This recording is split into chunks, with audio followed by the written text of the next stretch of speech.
오늘 성령의 열매를 사모하라 6번째 시간으로서 양선에 대해서 함께 살펴봅니다. 여러분, 양선이라는 말의 뜻을 잘 알고 계십니까? 알 것 같기도 하고 또 살짝 헷갈리기도 하지만 사실상 우리의 일상에서는 그렇게 많이 사용되지는 않아요. 표준 국어 대사전에는 양선을 가리켜서 어질고 착하다라고 정의를 합니다. 선함, 선행이라는 의미로 번역이 되죠. 영어로는 goodness라고 합니다. 지난주에 살펴봤던 자비의 개념과 굉장히 연결되어 있는, 맞닿아 있는 그런 개념이에요. 마치 무지개 7빛깔 색깔이 있잖아요. 근데 빨간 색깔이 끝나고 주황색이 시작되는 그런 교차 지점처럼 서로 좀 연결이 되어 있고 겹쳐져 있기도 해요. 아주 분명하게 그 차이를 설명을 드리자면, 자비라는 것은 긍휼히 여기고 불쌍히 여기는 선한 마음의 표현, 그 마음의 표현이 강조가 되어 있다면, 양선은 그런 마음으로 시작된 선한 행동이 더 많이 강조가 됩니다. 마음에 좀 더 초점이 있느냐, 아니면 그 마음으로 비롯되어서 뭔가 액션이 이루어지는 행동에 좀 더 초점이 맞춰져 있느냐, 뭐 그런 거죠. 상당히 오래 주제이기도 한 하나님의 선을 행하는 선교적 교회, 바로 하나님의 선하심을 우리가 잘 본받아 실천하는 것이 바로 이 양선, 이 선한 행실의 개념이에요. 자, 이 내용을 중요한 두 가지 성경 구절을 통해서 좀 설명을 드리고자 합니다. 창세기 1장 31절 말씀, 우리 큰 소리로 같이 한번 읽습니다. 시작. 하나님이 지으신 그 모든 것을 보시니 심히 좋았더라. 아멘. 보시기에 심히 좋았더라. 좋았다라는 토브, 이 히브리어는 선함이란 뜻을 갖고 있어요. 하나님이 보시기에 좋았다. 좋았다. 근데 이게 선하다라는 거예요. 하나님은 창조하신 모든 것을 보시고 만족해 하셨죠. 하나님의 계획에 의해서, 하나님의 질서 안에서, 하나님의 능력 안에서 창조된 이 천지만물의 모든 피조물들이, 자연 만물이 하나님 보시기에 굉장히 흡족하셨고 만족스러우셨어요. 여러분, 하나님께서 좋다고 여기시는 것이 바로 선함이에요. 다시 한번요. 하나님께서 야, 참 좋아 라고 하시면 그게 바로 선함이라는 거예요. 여러분, 사람은 그렇지 않습니다. 사람은, 인간은 그거 참 좋아 라고 하지만 그것이 누군가에게는 해가 될 수 있어요. 자신에게는 좋다라고 여기지만 누군가에게는 해가 될 수도 있고요, 누군가에게는 악이 될 수도 있고 독이 될 수도 있어요. 하지만 하나님은 가장 공의로우시고 가장 거룩하시고 가장 의로우시고 가장 공정하시고 완전하신 분이시기 때문에 그 하나님께서 좋다라고 하시면 그것은 가장 선한 것이 되는 거예요. 여러분, 하나님이 창조하신 자연 만물은 참 아름답습니다. 보기에도 굉장히 좋고 선하죠. 아름다운 자연의 모습을 보면 우리 마음이 정화가 돼요. 우리 안에 평온함이 찾아옵니다. 참 좋다. 우리의 정서가 안정이 되고 마음이 평안한 거죠. 여러분, 자연의 소리는 아무리 커도 그것을 소음이라 여기지 않습니다. 자연의 광대함은 우리를 위협하지 않아요. 크면 클수록 경외감이 느껴집니다. 자연의 아름다움은 자극적이지 않습니다. 아무리 강렬한 원색이라고 해도 우리를 불편하게 만들지 않아요. 자연의 풍요로움은 부담을 주지 않습니다. 넉넉한 마음, 풍성한 기쁨을 가져다 주죠.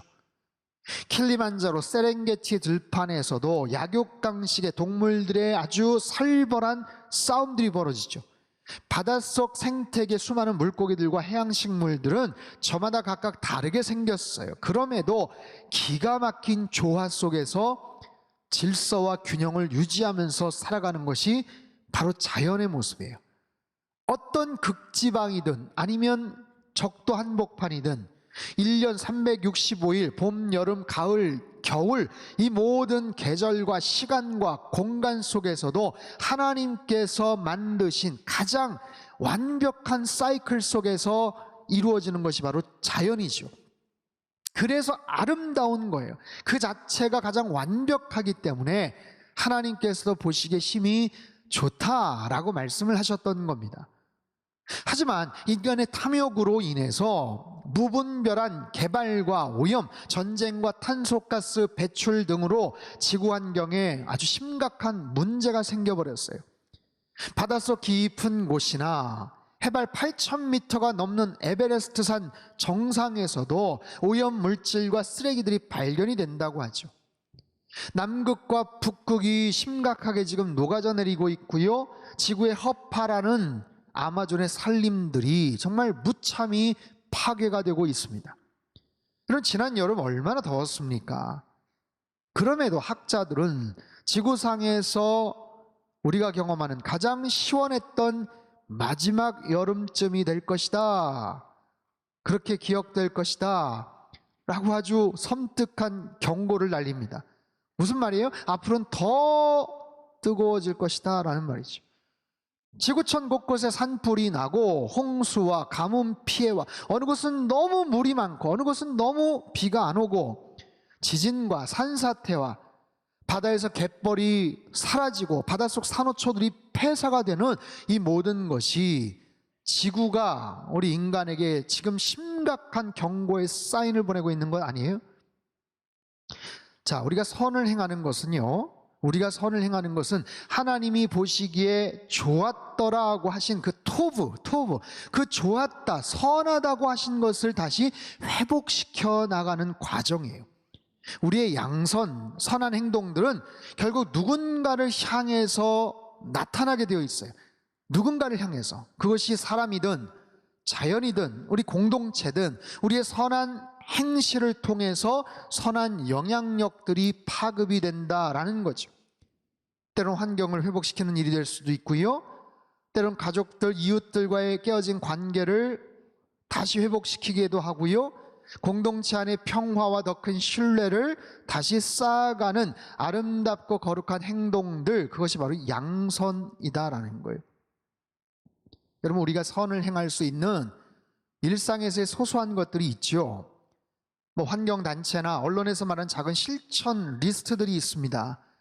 우리가 잘 알고 있는 분리배출을 잘하자, 사용하지 않는 전기를 끄자, 일회용품 사용 줄이고 텀블러 사용하자, 대중교통 이용하고 비닐봉투 대신 장바구니 사용하기, 천연세제 사용하기 등등 정말 작은 행동들이고, 그래서 귀찮아하거나 야 이게 무슨 대수겠어 싶은 행동들이지만 그 실천 행동들을 통해서 결국 우리가 사는 사회, 더 크게는 지구 환경을 지키는 선행으로 연결이 됩니다. 사람과의 관계도 마찬가지예요. 나의 작은 선행, 작은 친절이 누군가를 돕고 따뜻하게 만들고 치유와 그 모임, 그 교제, 그 관계, 그 공동체를 회복시킬 수 있다라는 거죠. 마음을 열어주는 101가지 이야기란 책이 있는데요, 자기가 10대 때 경험했던 이야기예요. 자신이 10대 어린 시절 아빠와 함께 동네에 찾아온 서커스 구경을 갔다라고 해요. 서커스에 구경을 가기 위해서 줄을 서 있었습니다. 막 동네방네에서 온 가족들이, 아이들이 같이 모여서 줄을 서서 서커스 구경을 하기 위해서 아주 신나게 매표소에서 표를 구입하고 있었어요.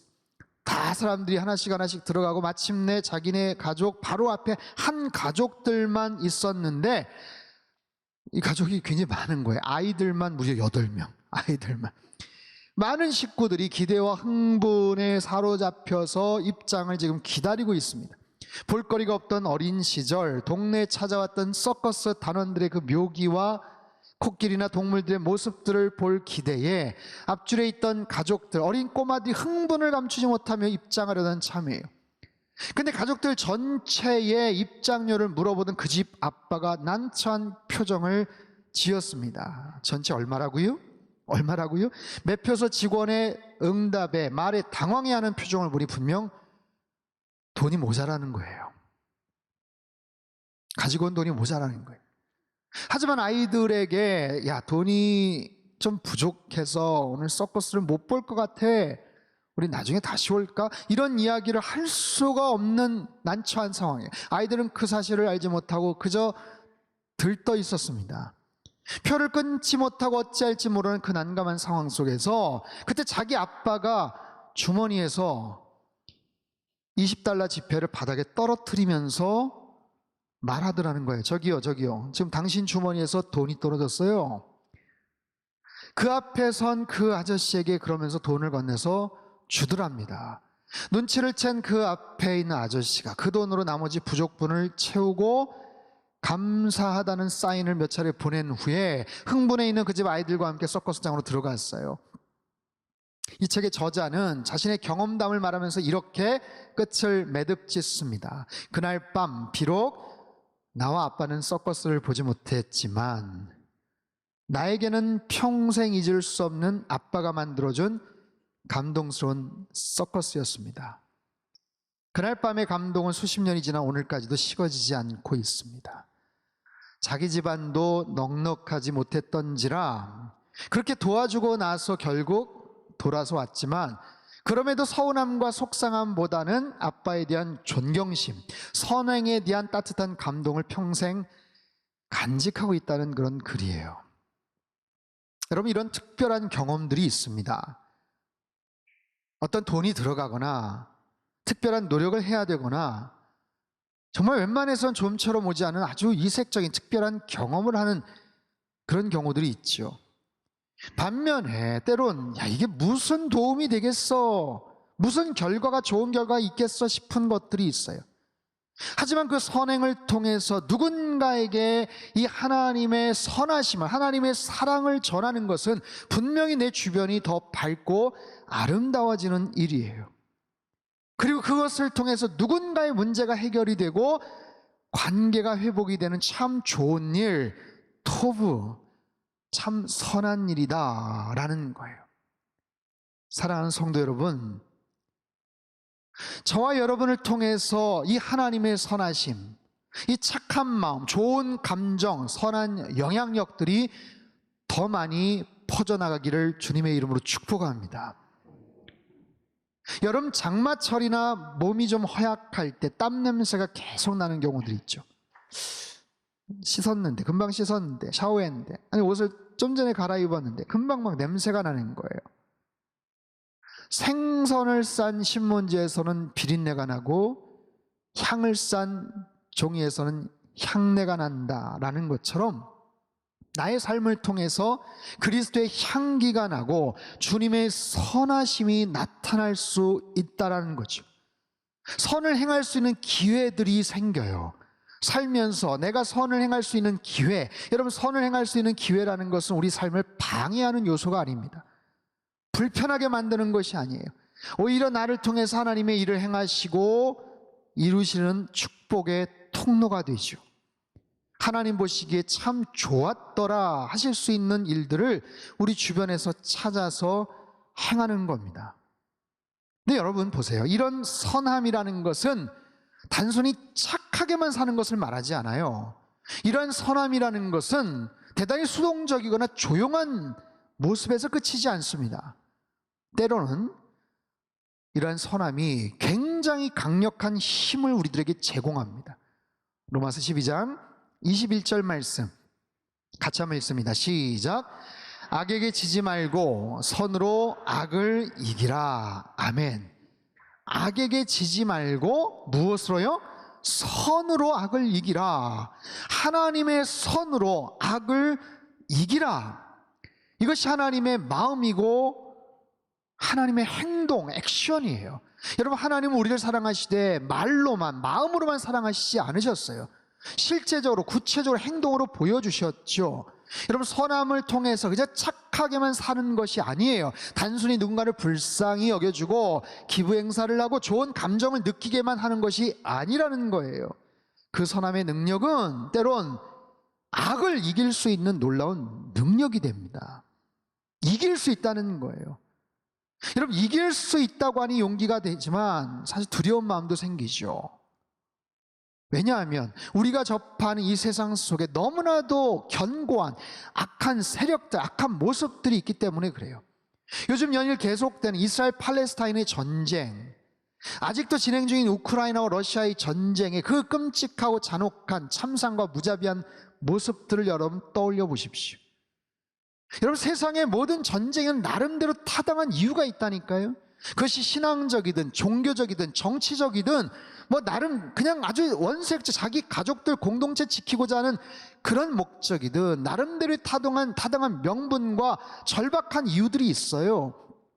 하지만 그 이면에는 아주 노골적인 욕심과 원색적인 죄성들이 잔혹한 행동으로 나타나게 마련이에요. 정치권이나 사회 곳곳에서 보이는 구조적이고 치밀한 계획에 의한 악한 사건이나 사고들을 한번 떠올려 보십시오. 얼마나 분통이 터지고 화를 돋우는 장면들, 현상들이 즐비합니까? 정말 말도 안 되는 악한 모습들, 잘못되고 부당한 행패들을 우리가 어떻게 싸워서 이길 수가 있겠어요? 그런데 성경은 뭐라고 말을 하느냐? 하나님 뭐라고 말씀을 하시느냐? 악에게 지지 말라는 거예요. 지지 마라. 지면 안 된다라고 말씀을 하세요. 이겨야지. 당연히 싸워서 이겨야지. 다만 싸우되 같은 방법은 안 돼. 선으로 싸워라. 선한 방법으로 싸워. 선한 행실로 싸워라. 그렇게 해서 이겨라. 승리하라. 여러분, 차라리 구약의 율법처럼 눈에는 눈으로 이에는 이로 갚아라, 이런 논리와 원칙이 더 편하고 속 시원할 것 같은데, 신약 복음서의 산상순의 윤리와 같이 왼뺨을 치거든 오른뺨도 돌려대. 누가 5kg를 가자고 하면 10kg도 같이 따라가 줘. 이런 반응을 우리가 어떻게 이해할 수가 있겠어요? 아니, 이렇게 해서 무슨 변화가 있겠습니까? 정말 우리가 궁금한 거예요. 여기에 무슨 능력이 있겠는가? 그래가지고 무슨 변화가 생기겠는가? 정말로 그렇게 해서 무슨 승리할 수가 있겠는가? 여러분, 이 말씀은요, 참으로 실천하기 어려운 큰 부담감을 우리에게 줘요. 대처하기 어려운 부분들 있습니다. 하지만 여러분, 분명히 기억하십시오. 하나님의 말씀은 언제나 옳습니다. 우리가 볼 때 이게 될까 싶지만, 불가능해 보이고 때로는 어리석어 보이지만, 그럼에도 하나님이 제시하시는 방법이라면 그 원리에는 보이지 않는 숨겨진 뜻이 있고 힘이 있어요. 그분의 선한 능력이, 그 선하심이 하나님의 그 특별한 은혜와 섭리 가운데서 나타나게 된다는 거예요. 여러분, 하나님께서 지금 방법을 제시하잖아요. 이렇게 하라고 말씀하시잖아요. 그렇다면 그 방법에는 반드시 하나님의 의도가 있고 하나님의 능력이 나타나는 거예요. 하나님께서 결국에는 바꾸어 주시는 보이지 않는 역사가 존재한다는 거죠. 여러분, 창세기에서 요셉은 형들의 미움으로 인해서 청소년 시기부터 고난의 아주 어려운 시절들을 보냅니다. 결국 애굽의 총리가 되고 온 세상이 흉년 들 때 모든 환난을 이겨낼 수 있었죠. 하지만 그들의 악한 모습과 직접 맞서지 않았어요. 맞설 수도 없었죠. 얼마나 억울하고 속상합니까? 하지만 할 수 있는 것이 없어요. 그냥 참을 수밖에 없었고요. 그저 잊어버리자. 여러분, 요셉이 애굽에서 낳은 첫 번째 아들 이름이 므낫세입니다. 므낫세 이름의 뜻이 뭔지 아세요? 잊어버림이에요. 잊어버리자. 그냥 기억하지 말자. 그 아픔을, 그 상처를, 그 속상했던 그 시간을 털어내자. 잊어버리자. 근데 여러분 보세요. 먼 후일 형제들을 만나고 형님들과 진정한 용서를 하면서 하나가 될 때 요셉은 기가 막힌 고백을 합니다. 창세기 50장 20절 말씀 우리말 성경으로 같이 한번 읽습니다. 시작. 형님들은 저를 해치려고 악을 꾀했지만 하나님은 지금 보시는 것처럼 그것을 선하게 바꾸셔서 오늘날 많은 사람들의 생명을 구하셨습니다. 아멘. 하나님께서는 그들의 악을 하나님의 선으로 바꾸셨다는 거예요. 그들의 악한 의도를 선한 결과로, 악한 행실을 선한 열매로 하나님께서 바꾸셨다는 고백입니다. 여러분, 잘 기억하십시오. 악을 변화시키거나 바꾸거나 이길 수 있게 하는 것이 더 큰 악이 아니라 하나님의 선이라는 사실이에요. 성경 곳곳에서도 하나님께서 같은 방법으로 그 인간들의 악을 선으로 바꾸어 놓으십니다. 그렇기 때문에 이 말씀을 듣고 있는 저와 여러분, 하나님의 사람들, 하나님 나라의 백성들에게도 너무나도 분명하게 요구하시는 거예요. 너희들 악에게 지지 마라. 대신 선으로 악을 싸워라, 이겨라. 충분히 가능하다. 나를 믿고 신뢰하라. 선으로 악을 이겨라. 사랑하는 성도 여러분, 우리의 선행은 악을 변화시키는 힘이 있습니다. 때론 나약하고 무력해 보일 때도 있지만 이게 언제 가능할까? 이게 무슨 도움이 될까 싶을 때도 있지만 결국에는 악을 바꾸고 악에게 지지 않고 승리할 수 있는 놀라운 능력, 놀라운 비밀이 그 속에 담겨져 있다는 거예요. 여러분, 악을 선으로 바꾸신 최고의 능력은 바로 십자가의 능력입니다. 십자가는 악을 선으로 바꿔내는 가장 강력한 무기가 돼요. 십자가를 통한 가장 절대적이고 가장 완벽한 하나님의 선을 통해서 이 땅에서 가장 치열하고 악랄한 악이 파멸되는 거예요. 하나님의 선은 모든 악을 이기는 줄 믿습니다. 지난주, 이번주 자비와 양선에 대해 살펴봤어요.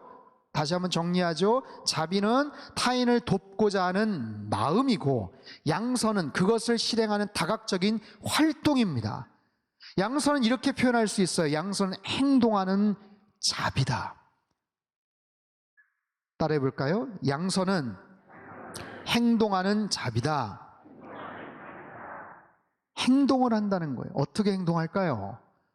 언제, 어디에서, 누구에게 행동을 할까요? 여러분, 자비와 양선은 막연하거나 추상적인 개념이 아니에요. 아주 구체적인 실제적인 행동 강령입니다. 이것은 어떤 특별한 상황에서나 발휘할 수 있는 대단한 무용담이나 간증거리들이 아니에요. 생명의 위협을 받고 있는 누군가를 도와줬어. 저 사람이 의인이야. 지하철에서 누군가의 토사물을 치워줬던 귀한 청년이 있었어. 아파트 엘리베이터 안에서 음식 쓰레기 닦아주었어. 아주 특별한 일들이 경험되기도 하지만, 여러분, 하나님의 선을 행하다 보면, 선교적 교회에서의 뜻을 펼치다 보면 일상에서, 아주 평범한 우리의 일상에서 때로는 의식적이고 반복적인 이런 선한 행동들이 필요하더라는 거예요. 여러분, 한 주간 제일 많이 만나는 사람들이 누굽니까? 가장 많이 시간을 보내는 장소는 어디입니까? 어떤 시간 속에서 어떤 일들을 하면서 일주일에 꽤 많은 시간들을 보내고 있습니까? 바로 거기에서 이런 하나님의 선한 행동들이 펼쳐지는 거예요. 우리의 일터에서, 삶의 현장에서, 일하는 노동의 현장 속에서 이런 양선의 모습이 보여질 수 있을까? 우리 가정 안에서, 우리 교회 안에서, 우리 소소한 일상, 아파트 주민들, 동네, 지역, 마트, 편의점 왔다 갔다 하는 그 일상 속에서 이런 자비와 양선을 행할 수 있다면 우리들은 더욱더 성령의 열매를 맺게 될 것입니다. 사랑하는 성도 여러분, 하나님의 선을 행하시는 선교적 교회 되시기를 주님의 이름으로 축복합니다. 여러분, 꼭 기억하십시오. 우리가 실천하는 이 선행은 우리의 생각보다 훨씬 더 큰 능력이 있어요. 작아도 좋습니다. 꾸준하지 못해도 괜찮습니다. 다만 언제나 그 자비에 대한 우리의 마음, 불쌍히 여기는 마음, 그리고 양선에 대한 우리의 실천 행동을 늘 의식하고 다닐 때 우리들은 과거보다는 훨씬 더 많은 선행을 반복하게 될 것이고요, 그것이 연습이 되고 훈련이 되고 우리 삶에 자연스럽게 장착되면 우리는 성령의 사람, 성령의 열매를 맺는 사람이라 칭찬받게 될 거예요. 그런 아름다운 사람으로 성숙되어지시고 열매 맺으시는 이 찬란하고 멋진 가을이 되시기를 주님의 이름으로 축복합니다.